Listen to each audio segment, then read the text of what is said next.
Öyle. Bismillahirrahmanirrahim. Ya Allah özün rızık verirsin, özün ona yerden sayısın. Varın berekeli ol. Elhamdülillah Rabbil alemin.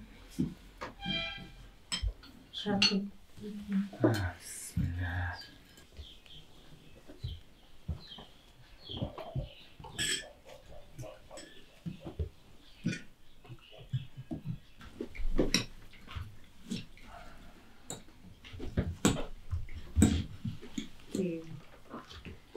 Hasta rica ederim. Boyunlardan sağ olun. Onu da kocuğum tutuştu da. Tutuşup kaldı. Şıkmıymış.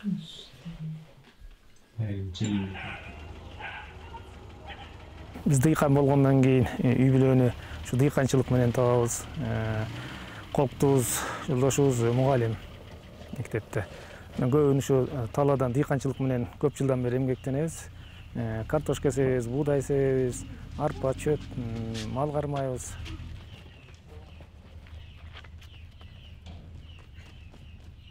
Карагатты отургузганга бир аябай басым жасап атабыз. Бул жашоо карагаттардын көчөттөрүнө отургузганбыз. Дагы бул жерде калемче кылып сайып, келечекте ушу талаага чыгаралы деген ниеттерибиз бар. Ана ушу балдардын финансы каражаттарына биз камсыздык кылып бергенге, бир көбүрөөк акча бергенге, биз капитал кылып булашт эткенге аракет кылып атабыз.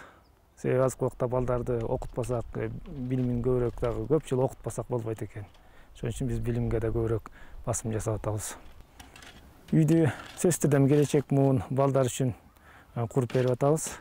Балдарга анан баягы биздин да 3 балабыз бар, 3 эркек балабыз бар.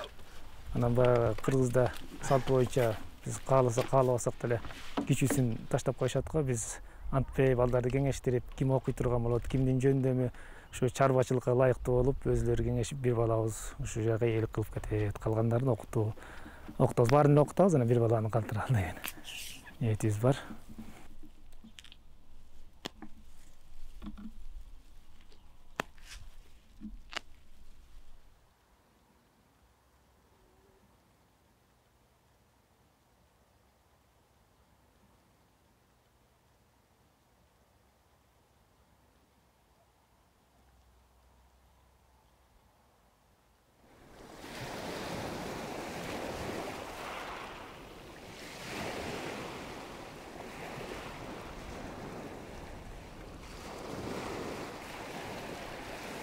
Эң алгач мектепте өзүмдүн туулуп өскөн айылымда билим алдым.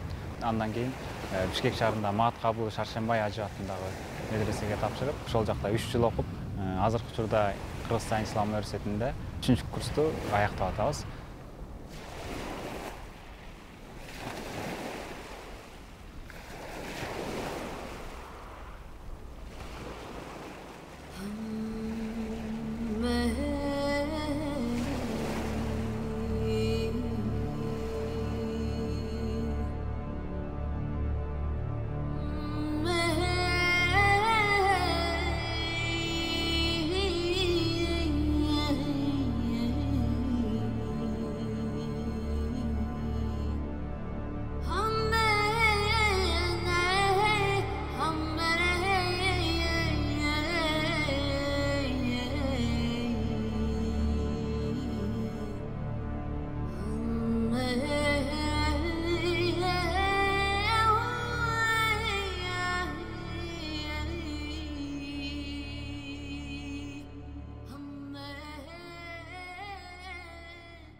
Бул биздин китепканабыз, медресебиздин чакан бир комнатадан турган китепканабыз.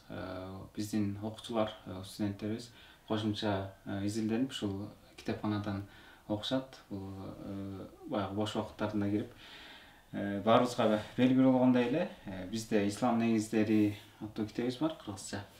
Ошол китептин баягы устаздарыбыз ушул китептерибиздин негизинде ушул кыргызча китеп жазылган да.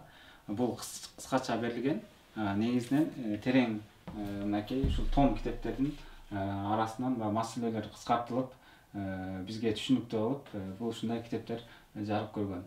Биздин бул жакта окуган студенттерибиз баягы арабчалары бир аз үйрөнүп калганда, грамматиканы үйрөнүп калган кезде акыры киришип бул ушул китептердин кошумча словарь сөздүк менен окушат.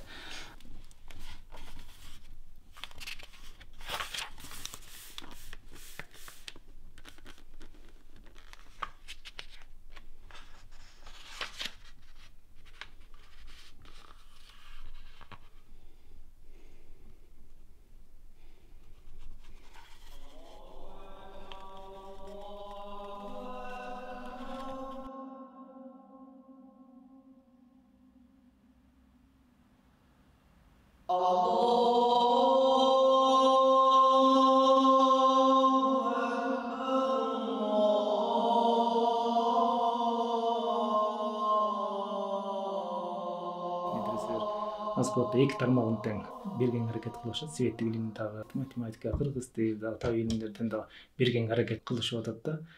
Себеби медресенин башы түбү бир болчу. Муну кийин гана ошол баягы атеисттик система менен экиге бөлүнүп калган да, светтик, диний депчи.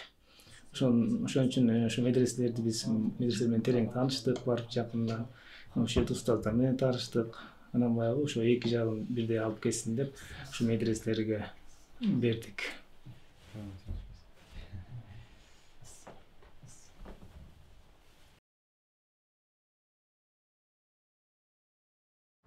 Көпчүлүк учурларда ушул совет бийлиги орногондон кийин гана ушу кыргыз эли сабаттуу болгон, сабаты ачылган деген пикир өкүм сүрүп келген да. Чындыгын айтканда ушу совет бийлиги орногонго чейин эле Кыргызстан жергесинде көптөгөн окуу жайлар болуп, ошолор окуган адамдар, кыргыздар ушу кыргыз улуттук интеллигенциясынын түптөлүшүнө салым кошкан, же болбосо башатында турган деп айтсак болот да. Жадичилик кыймылы негизи жалпы эле ушу Россия аймагындагы мусулмандардын, мусулман калкынын арасындагы пайда болгон прогрессивдүү агартуучулук кыймылы. Бул кыймыл абдан күч алып, жана мен айтып кеткендей, ушу улуттук интеллигенциянын түптөлүшүнө да бүгүнкү күндөгү илим билимдин башатын түзгөн ушул жадичилер болгон деп ишенимдүү түрдө айтсак болот да. Диний мектептерде жалаң эле дин сабактарын окутушкан мурун. Элдин ичинен чыккан эл жакшылары деп айтсак болот, эл башчылары деп айтсак болот, манаптар өздөрүнүн каражатына мектептерди ачышкан. Мисалга айтып кетсек, ушул 1909 жылы Шабдан Баатыр, Шабдан Жантай уулу Тар суу айылында ушул медресе ачып, анан кийин эки мугалимди атайын алып келип, булар экөө тең, бирөө Уфадан Галия медресесин бүткөн экен, бирөө Троицктен Расулия медресесин бүтүргөн. Абдан билимдүү эки жашты алып келет дагы, ушул балдарды окутканга ушул жерге өзү үйлөндүрүп, жайландырып, өзү эмгек акысын берет. Ал медреседе 200-гө жакын бала окуптур. Эски кадим мектебинде билим алып келгендер да кайрадан ушул Шабдан медресесине келип окушкан.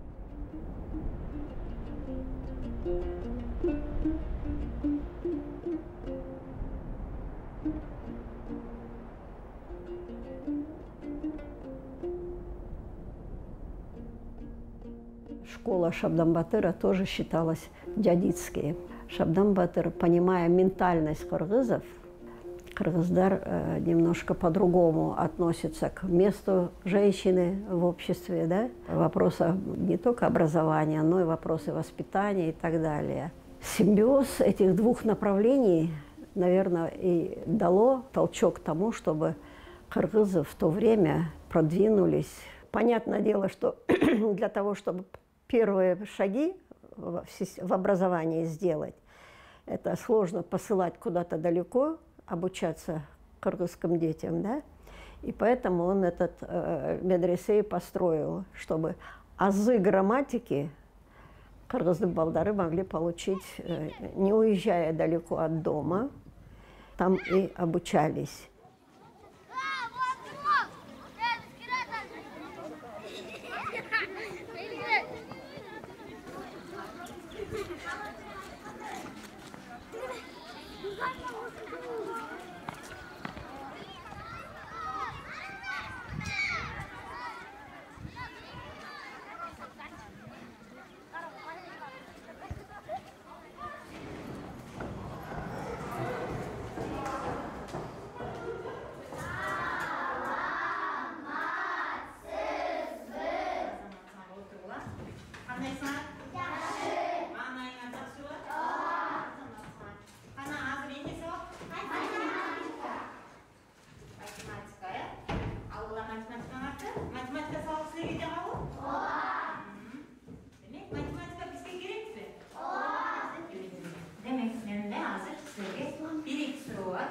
Анан ойлонуп жооп беребиз, Биздин класста канча окуучу окуйт? 23 окуучу окуйт, 23дү? Ооба. Эми көрөбүз. Санды. Ушулай эле туулуп, анан ушулай эле турмушка чыккам. Турмушка чыкканым мынакей 20 жылдан ашып баратат. 3 балалуу болдук жолдошум экөөбүз. Ушул өзүм бүткөн мектепте окуу бөлүм башчысы болуп иштейм 20 жылдан бери. Биздин мектеп Талбактын атындагы Чырак жалпы орто билим берүү мектеби. Мектебибизде 34 мугалим эмгектенип жатышат. Ал 34 мугалимибиз 457 окуучуга талыкпай билим берип жатышат.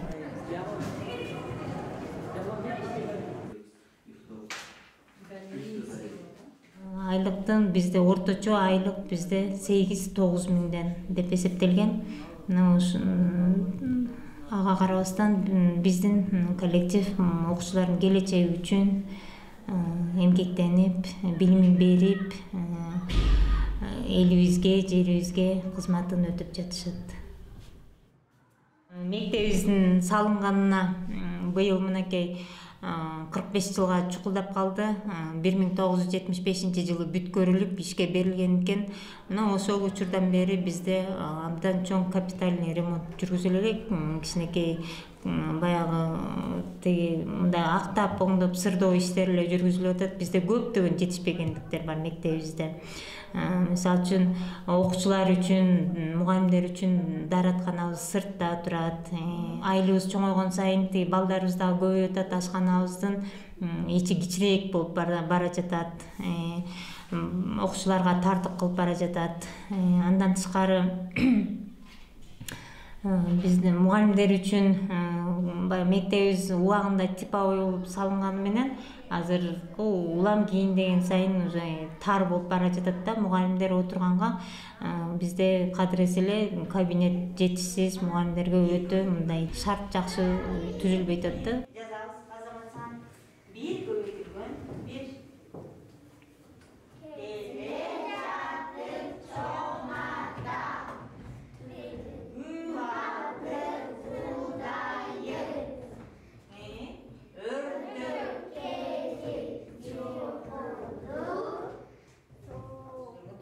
Демек бизде айыл жеринде айыл чарба жумуштарын бирге алып жүргөндүктөн бизде уже балдарыбыз чоңойгондон кийин 6-7 класска барып калганда эле эмнегедир балдарыбыздын окууга тартылуусу төмөндөй баштайт да.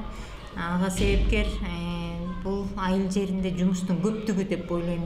Сабакка чейин ата-энелер балдарды айыл чарба жумуштарына иштетип, андан кийин сабакка келгенде балдар чарчаңкы тартып калышат. Демек, ушул балдардын билимдеринин төмөндөшүнө дагы ошол себепкерби деп ойлойм да.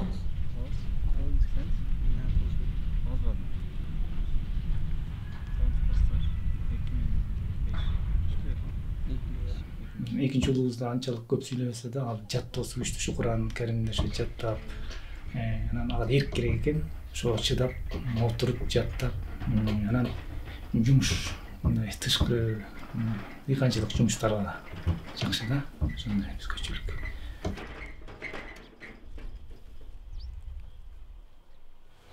Мен 2016-жылы 9-классты аяктап, Арчалуу Куран жаттатуу медресесине тапшырып, 2019-жылы аяктадык. Жана ошондой эле ал жакты бүтүргөндөн кийин 1 жыл Талас облусунда Бакай Ата районунда Бакай Ата Куран жаттатуу медресесинде 1 жыл улантып, быйыл жалпы республикалык тестке катышып, Ислам университетине тапшырып жатабыз. Куранда 600 бет болот. Биз 2 жыл 6 айда жаттап бүткөнбүз.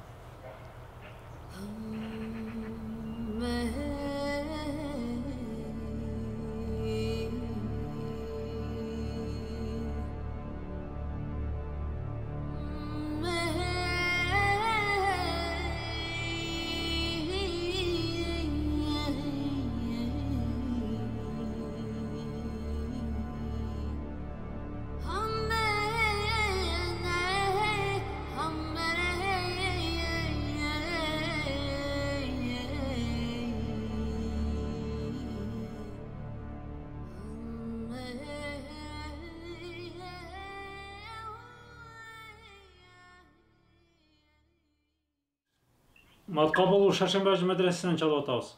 Медреседен. Жана экзамен тапшырып, неме кылган экенсиңер, ошонун жыйынтыгы чыкты да. Бирок силер менен кичине мындай беседа кылып сүйлөшүшө эле азырчы. Умар менен беседа кылайын деди. Угулуп атабы? Даярдап WhatsApp. угулуп атат. Кичине мындай тынчыраак жерге тура аласызбы? Ызы чуу. Азыр талаада карточка басат элек да. Каникулда зеригип кетпедиңби? Эми талаадагы жумуштар менен зериккен жокмун. Сага экзамендин жыйынтыгын айтабыз. Ага чейин байланышып кабарлашып турабыз. Сиз өзүңүз тааныштырган жоксуз го? Мен өзүм ушул жерде мугалим болом. Атым Сулайман. Египет Талиаскар университетинде окуп бүтүп келдик. Ошонун исламский философия бөлүмүнө бүттүк. Анан буюрса бул жака келип окуп калсаң дагы кенен кесир таанышабыз.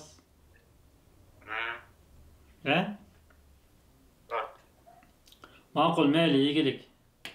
Папаңдарга салам айт. Болуптур, рахмат. Мейли, ассаламу алейкум. 49 суроодон 40 суроонун жакшы жооп берди. Ушул 15 баланын ичинен алдыңкы балдардан экен. Алдыңкылардан колдон аяк. Тизмесин алып койдук. Бул жерде азыр медресеге тапшыруу максатың эмне? Мен неделе отурсам апам өзү анкеталар толтуруп жөнөтүп коймокчу. Апаң эле анкеталар толтуруп жөнөтүп койдубу? Быйыл 9-ду бүттүңбү? Чоң кишидей көрүнөсүң го. Жа бул машинада отурат да ошого чоң киши көрүнөт. Мектептен чыгып кеттим, азыр иште. Мектепте окуба койдуңбу? Уже 9-дан кийин чыгып кеттим да. Полный. Неге? Аттестат керек, жогорку билим окуу керек. Эмне үчүн андай кылдың? Жок, азыр бүт эле эми онлайн дегенден окуштун кереги жок да. Неге? Кут билимди окугам ал жактан же бүтүп. Кут билимде окуп, кут билимде окудуң беле? Ошо 9 жактан бүттүм. 9-ду ушул жактан окудуң беле? 7-8 Ошо көзгө тааныш.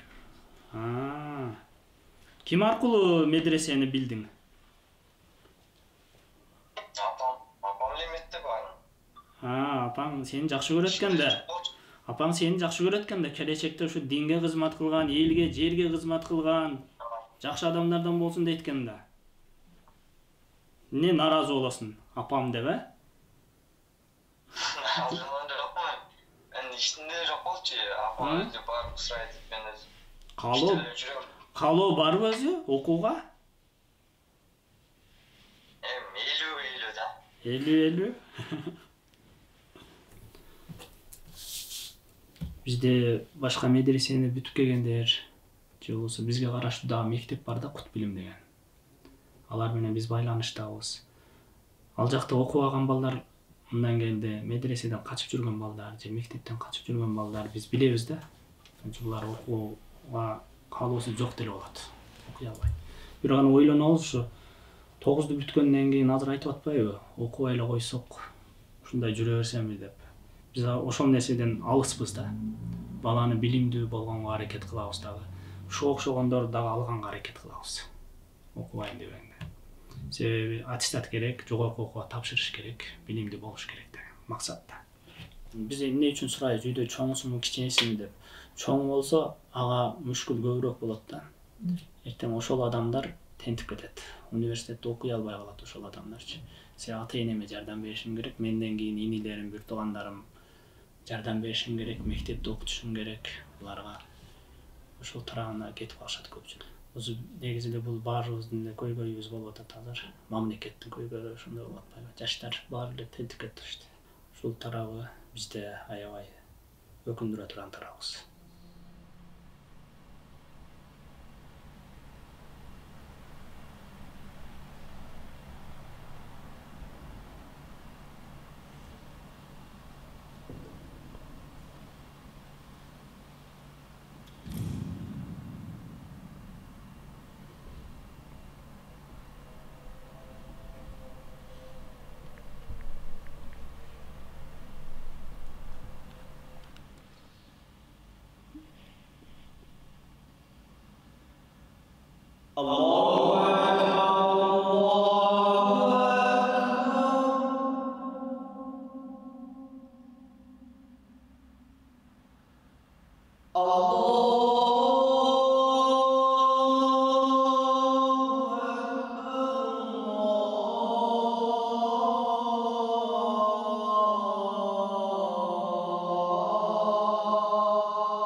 На данное время работают 1 университет, 9 институтов и более 100 медресе. Из них государственную лицензию на образование имеет только Исламский университет Кыргызстана имени Умар ибн Хаттаба. Все остальные, к сожалению, не имеют лицензию. Соответственно, Министерство образования не контролирует. То есть они подотчетны сфере образования только Духовному управлению мусульман Кыргызстана. Выпускники не могут получать сертификат или аттестат государственного образца. Многие медресе сотрудничают с ближайшими школами. То есть ученики медресе или утром, или после обеда ходят, как обычно, в школу, а после школы обратно возвращаются в медресе и там продолжают обучение религиозное. И после 11 класса уже получает аттестат государственного образца от школы.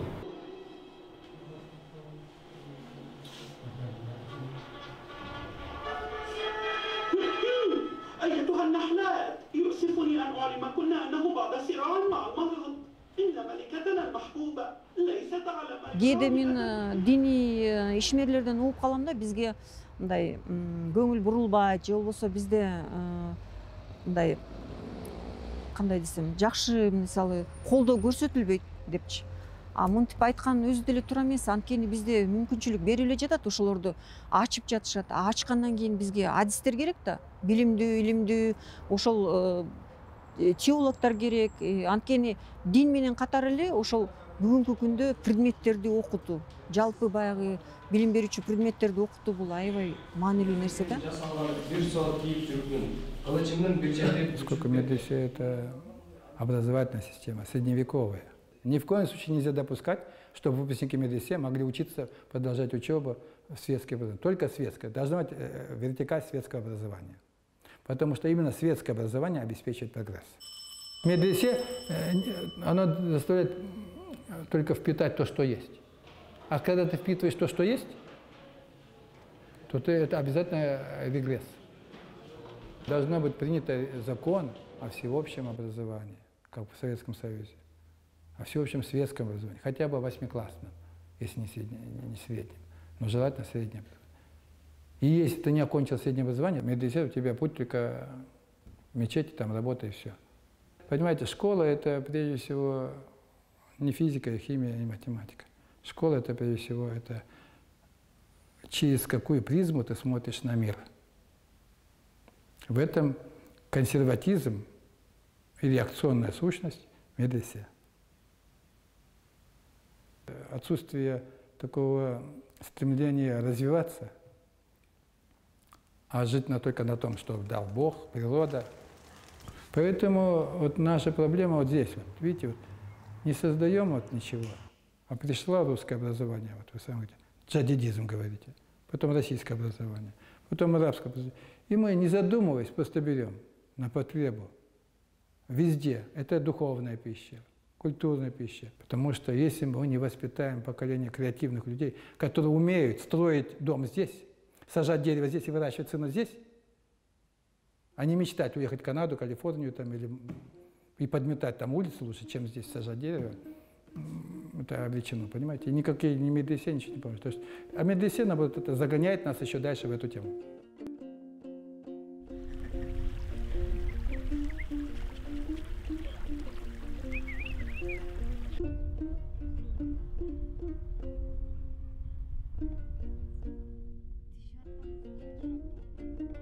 3 уулубуз атагы жөндөмү күчтүү болот. Тил үйрөнгөн жака кабыл алуусу, анан мындай телевизордон сыналгыдан көрүп ойлонуусу, кругозору ошондой жактарынан бар да азыртадан. Кенен алып, кенен түшүнөт да, ушундай айырмачылыктар бар. Жакшы илимдерден бериш үчүн дагы күчтүү мугалимдер керек деп ойлойм да. Айылда азырынча андай жок да. Ошон үчүн башка күчтүү мектептерде ошондой күчтүү мугалимдер бар деп ойлойм. Ошон үчүн ошондой жерге окугум келет. Башка күчтүү мектептерде шаардан жакшылап окугандар бар да, ошол жерден анан окутушат. Айылда болсо айылдан жакшы ушул окуп жаткан мектепти эле жакшы бүтүрүп туруп, анан мугалимдикке киргендер бар да. Ушул мектептин деңгээлинде эле кайра ошол балдарды окутуп калып атат да. Шаарда башка жерлерден да окуп келет. Ошондой түшүнүктөр менен барып, анан жакшылап окутат да. 1-ден 6-класстан Покровка деген чоң айылда кут билим аттуу школа бар. Чоң 6-класстан алышат. Ошого баргым келет да. Себеби биякта калганда балдар жүрүү баш тияк ашагабыз, тияк менен согушабыз деп калат да. Окууга көңүл окуйм десем, ошо балдар тоскоол болуп калат деп ойлойм да. Анан ошон үчүн 6-класстан медресеге баргым келет да. Себеби аякта тартип абдан күчтүү да. Айылда досторум кээ бирөө чет өлкөгө чыгып кетет деп ойлойм. Миграцияга кээ бирөө калып ата-энесин багат деп ойлойм да. Себеби досторумдун мындай сүйлөгөнүнөн эле эметем да. Чоңойгондо үйгө эле калам дейт кээ бирөө. Калгандары мындай жооп бербейт.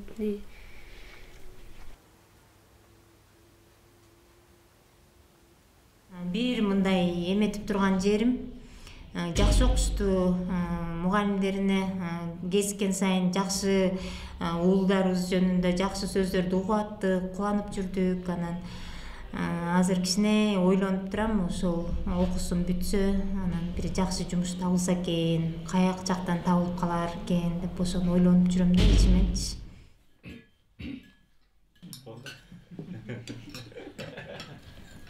Биринчи 6-класс бүткөндөн кийин кут билимден мектепке барып окуйм, андан кийин лицейге барып окуйм, андан кийин буюрса тиги сертификат алып чет өлкөгө кетем. Иншалла, буюрса деп айтам. Сырттан тажрыйба топтоп келип Кыргызстанда оңойсуң, Салым башкасы.